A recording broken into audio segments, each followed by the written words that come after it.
가격이 고점 대비 한 20% 정도 떨어져 있다 보니까는 불안한데 팔아야 하나? 지금이라도 더 담아야 되나? 이런 고민을 계속 하고 계시는 거죠.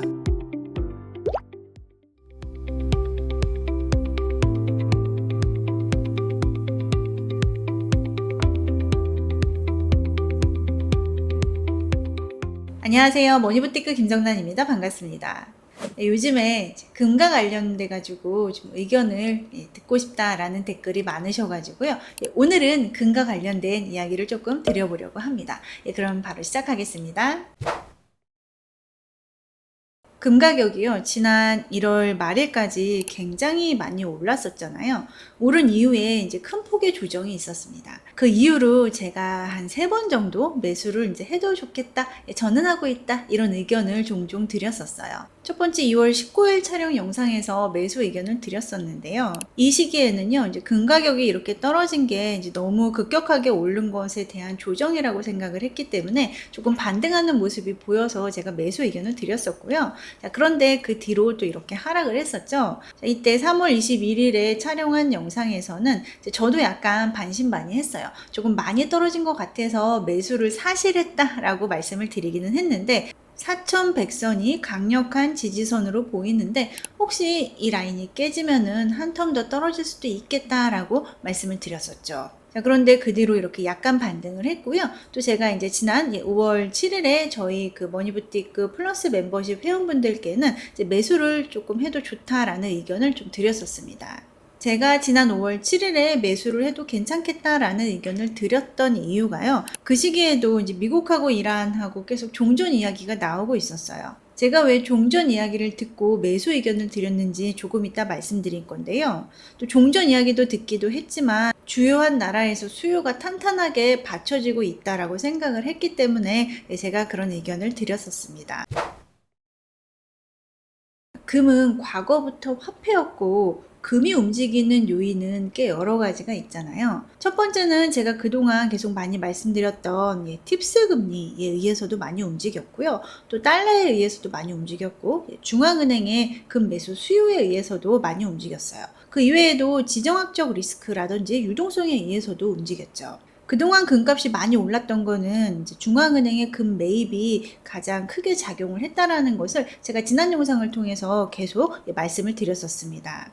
그런데 요즘에 금은요, 이 단 한 가지 원인으로만 움직이고 있어요. 바로 미국과 이란의 전쟁 이슈에 의해서 움직이고 있습니다. 자, 이거를 좀 풀어헤쳐서 보면은요, 자, 종전이 될 것 같으면 금이 오르고 있고요. 자, 종전이 될 것 같으면 금이 왜 오르냐? 자, 유가가 안정될 것 같으니까 오르는 거죠. 자, 유가가 안정될 것 같으면 또 뭐가 좋냐? 인플레이션을 자극하지 않기 때문에 금리 인하 기대감을 다시금 가질 수 있다는 거죠. 자, 기본적으로 금은요, 달러하고 반대로 움직이잖아요. 달러의 가치가 올라가면 금 가격은 떨어지는 거죠. 자, 반대로 달러의 가치가 내려가면 금 가격은 올라가게 됩니다. 자, 달러의 가치가 내려간다는 것은 미국 중앙은행의 금리가 내려간다는 거죠. 그래서 기본적으로 금리 인하에 대한 기대감이 있어야 금 가격이 올라갈 수가 있는 거예요. 금리 인하 기대감이 있으려면 인플레이션이 좀 잦아들어야 되는 거고요. 그러려면 유가가 낮아야 되는 거고, 유가가 떨어지려면 종전이 돼야 되기 때문에 최근에 금값은 이렇게 미국하고 이란의 종전 협상이 다가왔냐, 이거 하나로도 계속 이렇게 출렁이고 있는 거예요. 오늘 촬영일이 5월 26일인데요. 제가 조금 재밌는 거 한번 보여드릴게요. 지난 토요일부터요, 미국하고 이란하고 종전에 합의를 한다는 소식이 계속 전해졌습니다. 자, 그 소식이 전해지고 이제 어제 열린 금 선물 시장에서요. 자, 이처럼 금 가격은 치솟고 유가는 이제 많이 떨어진 모습으로 바로 나타났어요. 시장이 이렇게 즉각 반응을 하는 거죠. 자, 그리고 또 오늘 바로 전해진 소식이 뭐가 있나요? 종전 협상 안 했다라는 소식이 또 전해졌죠. 자, 그러면서 금 가격은 이렇게 다시 떨어지고, 자, 유가는 이렇게 다시 조금 반등하는 모습을 보여주고 있습니다. 자, 그럼 여기서 힌트를 하나 얻으셨죠? 종전이 되면은 금 가격이 오르겠구나라는 힌트를 얻으셨을 겁니다. 지금 금 가격이 고점 대비 한 20% 정도 떨어져 있다 보니까는 금에 투자하신 분들께서 조금 불안해하고 있는 상황은 맞는 것 같아요. 불안한데 팔아야 하나? 아니면 전쟁이 끝나면 오를 수 있으니 지금이라도 더 담아야 되나? 이런 고민을 계속 하고 계시는 거죠. 그런데 지금 금가격 차트를 보면은요, 지금 어느 정도 하락은 조금 멈춰 있는 것 같거든요. 지금 미국도 그렇고 이란도 그렇고 종전을 하고 싶어 하잖아요. 종전을 하고 싶어 하니까 계속 협상을 하려고 하는 겁니다. 그런데 이제 협상이 잘 안 되고 있는 거죠. 가격이 이렇게 일정하게 지지받고 있는 시점에서 종전이 이루어진다면은 금의 가격은 다시 충분히 올라갈 수 있다라고 생각을 하고 있어요. 그렇지만 미국의 물가가 높게 나온다든지 하면은요, 그거는 또 금값에 이렇게 하락으로 작용을 할 수도 있거든요. 그러니까 단기 변동성은 실은 정확하게 예측하는 거는 참 쉽지가 않죠. 투자하고 있는 자금이 혹시 장기적으로 여유가 되는 자금이라면요, 조금 여유를 가지고 기다리는 것도 좋겠다. 자, 왜냐면은 종전이 되면은 어쨌거나 금 가격은 위로 지금 오르려고 준비를 하고 있는 상태로 보여지기 때문이에요. 제가 지난 3월에 이제 저도 금을 부분 매수했다라고 의견을 드리면서요. 제가 이제 주로 기술적 분석을 할 때 같이 보는 게 FTSE 골드마인스 차트라고 말씀을 드렸는데요. 4,100불이 무너지면은 이 시점까지 가는지 한 번 더 보자라고 말씀을 드렸는데, 자, 지금 금 가격을 보면은 4,100선이 조금 지지가 되고 있는 모습인 거죠. 자, 그래서 앞으로는 뉴노멀로 이 FTSE 골드마인스 금강 기업 주식과 관련된 이 지표가요, 이 위에서 한 단계 더 올라서 움직일 가능성도 있다라고 저는 개인적으로 생각을 하고 있습니다. 우리가 금에 투자하는 방법이 굉장히 여러 가지 방법이 있는데, 미국 ETF로도 하실 수 있고 국내 ETF로도 하실 수 있고 KRX 금 현물로도 투자를 하실 수가 있어요.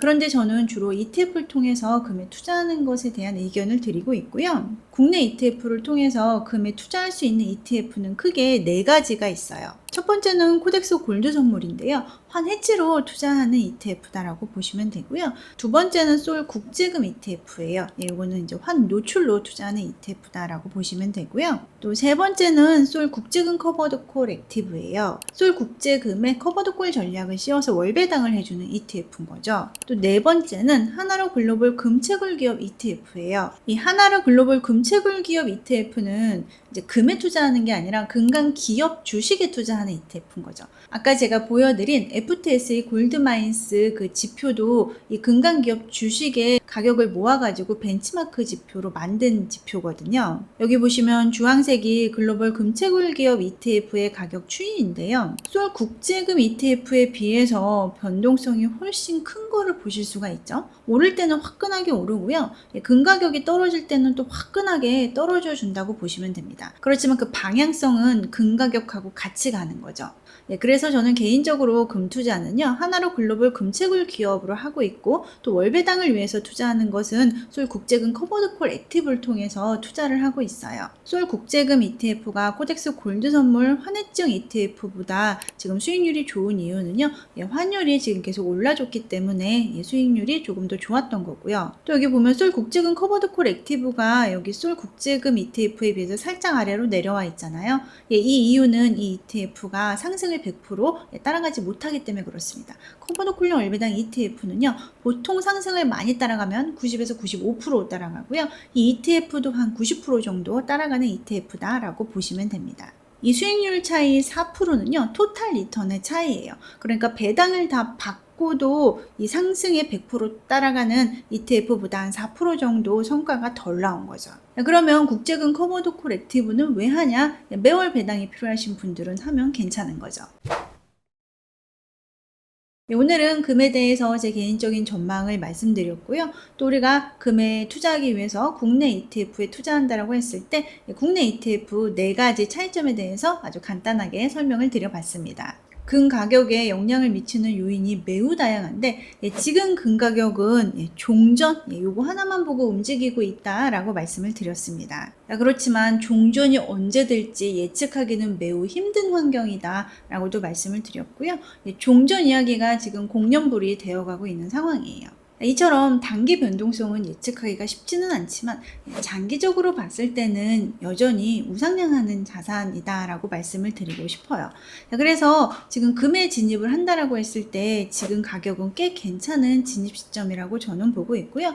분할 매수 계속 하고 있습니다. 또 금에 투자한 자금이 급하게 사용하실 자금이 아니라면요, 너무 불안해하지 마시고 조금 긴 여유를 가지고 두셔도 저는 좋을 것 같다라고 생각을 하고 있습니다. 오늘 말씀드린 내용에 대해서 의견 있으시면 자유롭게 댓글 달아주시고요. 제 책과 제 멤버십에도 많은 관심 부탁드립니다. 감사합니다.